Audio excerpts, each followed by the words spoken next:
Ito yung mahirap dito kasi hindi natin alam kung saan sila pumesto. Pero hahanapin natin yon. Dito na ako sa main way. So didiretsuhin lang natin to at alamin natin kung saan yung tumbok nito. Yun oh, sobrang linaw talaga. Kitang kita mo talaga eh no. Yan, may naliligo banda doon. Wala tayong ka-idea sa lugar na to eh. Kung baga maliligaw man tayo, bahala na kung saan tayo pupulutin. Pero sige lang, kaya natin to, makikita din natin sila mamaya.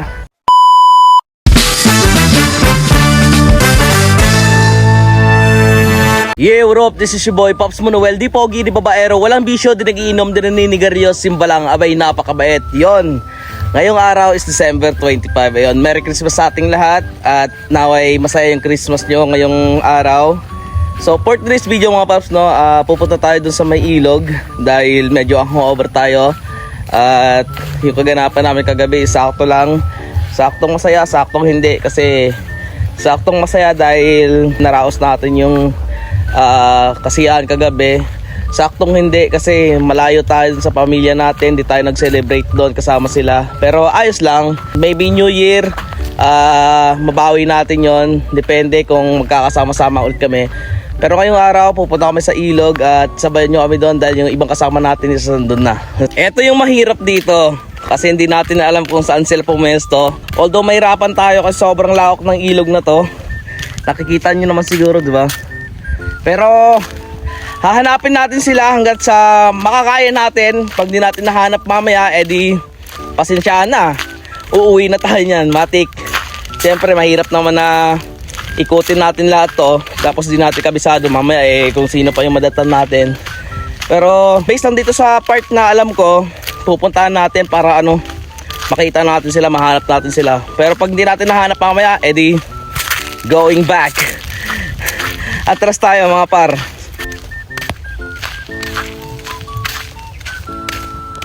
Ay, uking ina. Dead end na to, par. Hindi na tayo pwede dito. Hello.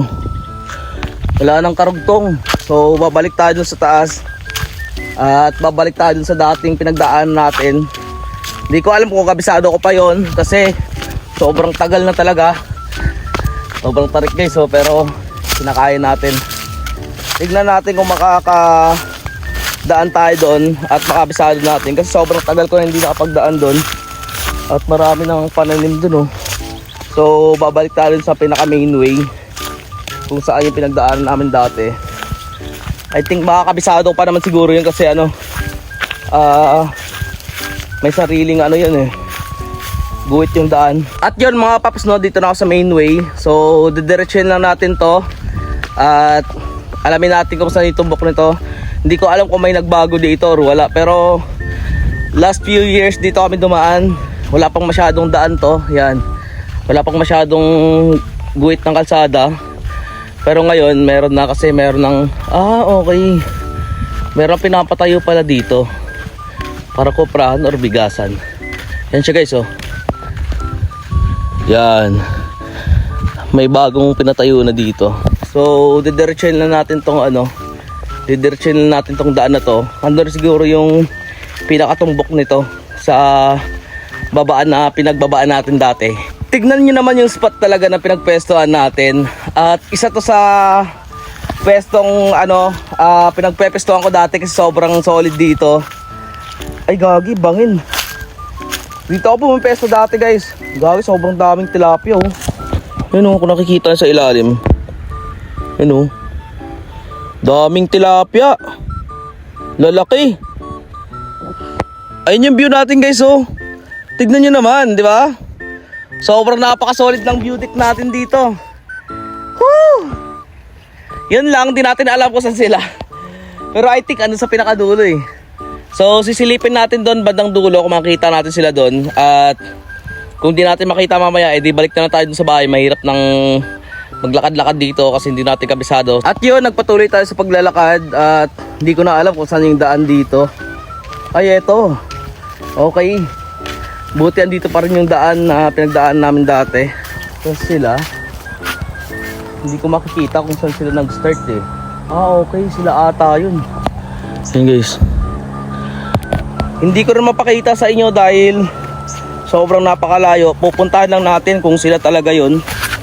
At kung hindi man, wala tayong magagawa kasi mahal mo na. Ay hindi, wala tayong magagawa kasi hindi natin mahanap. So yung pinaka number 1 role na naisip ko is babalik pag di natin nakita. I hope makita, pero pag hindi is yun na lang yung pinaka option natin, babalik na lang. Ay merong mga naliligo dito guys. Merong naliligo dito, mga bata. Hindi natin kilala to, baka lokal dito sa lugar na to. Sobrang napakalino ng tubig talaga dito. Ang lamig pa. Ano? Sobrang linaw talaga, kitang kita mo talaga no. Yan, may naliligo banda doon. Di natin kilala yan sila kuya. Merry Christmas na lang sa kanila. At tayo naman is magpapatuloy sa paglalakad, sa paghahanap sa kanila. So didiretso tayo doon sa taas. So sabayan nyo muna ako doon para meron akong kasama. Tara. Siguro ito na lang yung option na gagawin natin para mas mabilis yung paghahanap natin sa kanila. So dito tayo dadaan sa flood control na ginawa nila dito sa bahay. Sobrang napaka-solid ng gawa dito guys, hindi tinipid.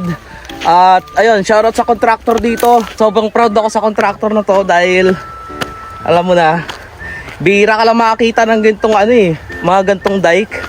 At sobrang napaka-solid ng gawa. Kaya ito dapat yung mga ginagawa ng contractor, di ba? Para walang masyadong magagambahala pag umuulan, bumabaha, ganon. Sobrang layo natin sa Kabayasnan at napagdesisyonan ko na bumalik na lang kasi wala talaga sa bandang dulo wala. So mag-shortcut tayo dito sa daan na to at sisilipin natin dun sa bandang kabila kung andun sila. At buti naman kasi merong daanan dito na pwedeng shortcutan. Medyo malayo yung inikot natin kasi sa kabila. Bali inikot natin yung pinaka ng ilog kaya sobrang layo. Kung tutusin kung shortcut, pwede natin masilip sila dito sa kabila. Hindi ko rin naisip yung kanina kasi akala ko nasa bungad lang sila. Kaya umikot talaga ako. Hindi ko alam kung saan patutunguhan natin ito.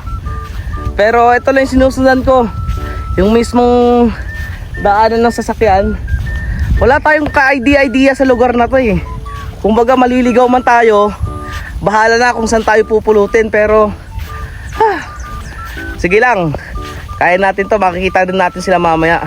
Wala kasi ako idea kanina kung andun sila sa dati pinagpwestuhan namin. Nung pumunta ako doon, may mga nakapwesto doon na ibang tao. Kaya nag-segue ako para hanapin ulit sila. Pero babalik tayo doon. Kung napapansin nyo, andun tayo sa kabila kanina. Yan, bandang doon. At lumipat tayo din sa kabila dahil lang sa paghahanap sa kanila at di natin matagpuan hanggang ngayon.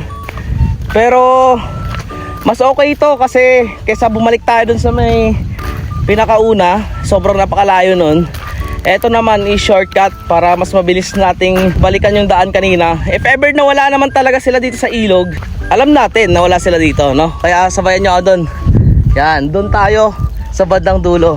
Mas minatili ko muna magpahinga dito kasi sobrang init na at nangingitim na yung balat ko.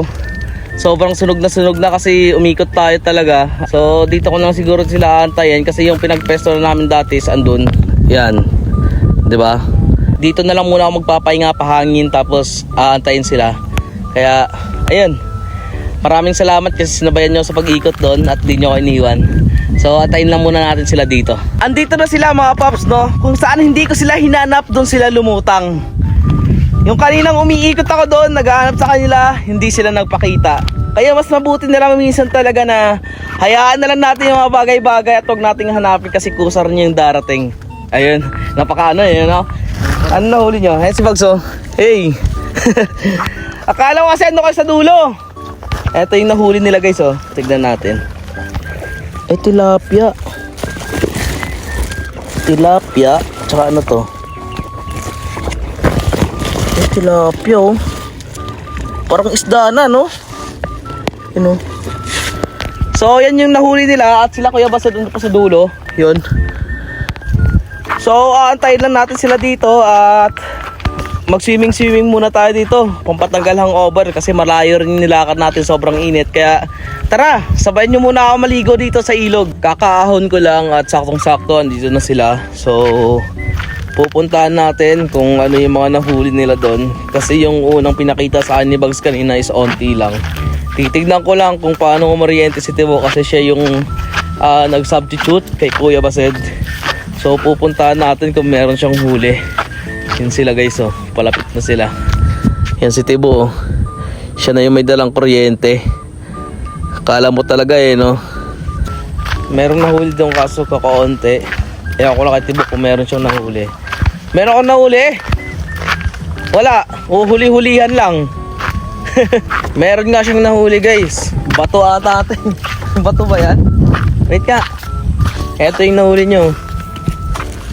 Yan. Ano ba to? Isda? Parang wala naman kasi. Hindi so. Merong nahuli kakaunti. Sinubasa to. Ikot ako dun sa ano. Ikot ako dun sa may dulo. Kala ko andong layo pa na ikutan ko. Hanggang sa may ano. Dun sa pinakasulok. Kala ko andong kayo. So natagpuan na natin sila. At Tibo yung mandatos talaga nito yung kuryente. Diyan na muna kayo, liligo muna kami, tas uwi na. At yun mga paps, no, pauwi na kami. At sakto lang nahuli namin, saktong karamihan, sakto ng onte, ganun. At eto kami, naglalakad na kami pauwi. Dahil nawa na rin kami kakaligo doon, tas nilalamig na rin si Paring Tibo. Hindi niya kayang mag-push dun sa bandang dulo, kaya napag-desisyon na namin na umuwi. Ayun, hanggang dito ko na lang siguro tatapusin to mga paps. And once again, Merry Christmas sa inyong lahat. At naway masaya yung Pasko nyo ngayon.